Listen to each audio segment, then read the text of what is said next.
sometimes there's confusion between a standard, a regulation, or even a regulation, and a piece of legislation. Shall we look at them and see how they differ? So we've got a standard. Let's say we've got an ISO standard. These contain requirements that your organization has chosen to follow. Nothing forcing you.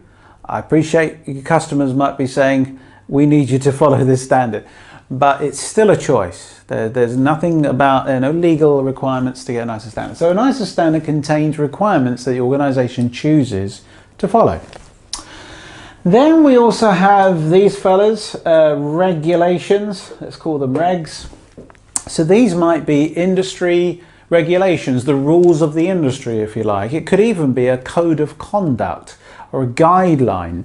And again, there may be an element of choice. Now, sometimes the government create the regulation, and so it can have a legal impact to it, but sometimes it's just an industry code of conduct where it might make sense to follow it rather than not follow it. And again, there could be commercial implications. So regulations, just watch out for them. Are they industry codes of conduct? Are they best practice?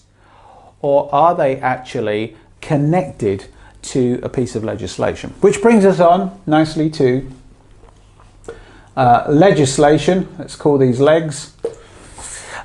So legislation, it's a no-brainer. It's the law of the land.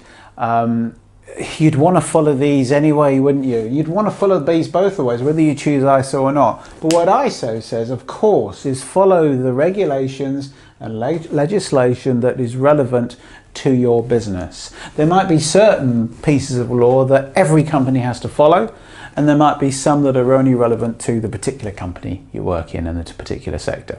So I hope that helps clear that up.